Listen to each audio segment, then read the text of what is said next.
friends owe it to friends to tell them things they don't want to hear. And that's what I'm going to do now, and that is the reality is this area is falling behind and is not presenting itself in the way that we would wish. The average building age in East Midtown is 73 years.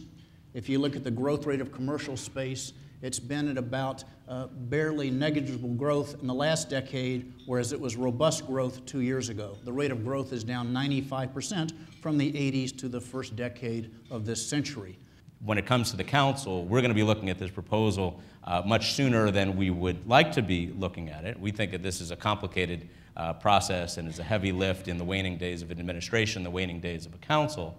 But our request to city planning is don't box us in here. Make sure that all of the issues are studied in the scoping documents. Give us maximum flexibility, particularly in light of the time frame that we are dealing with, to try to grapple with this plan. I know there is an issue of, well, why are we rushing? Well, you know, if the councilman is fortunately not term limited, but if he wanted to get something done before he left, he would try to get it done before he left. And I know, you know, the city first came out publicly with this a year ago and went to the community boards and went to the, and I know in government, because I used to be in government, 2 years is seen as fast tracking. Well, it's not necessarily fast tracking. So this is going to be a process for us to be able to get done. We have to make decisions. There's going to be some tough decisions. We want some changes. I have been on the council since January 1st, 2006. And the first that I had ever encountered this subject was when the mayor raised it in his State of the City speech 1 year ago this month.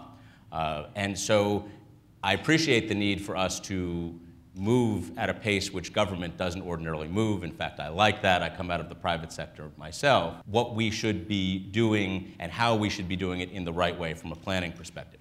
I can't let it stand. His suggestion that, quote, that we weren't doing it the right way.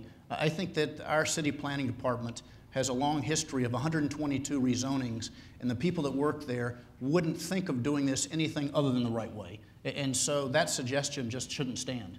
I'd like to make an observation that today there's about 3 million square feet, in excess of 3 million square feet, of unused landmark development rights in Midtown. And one would have hoped that this proposal would have dealt with that.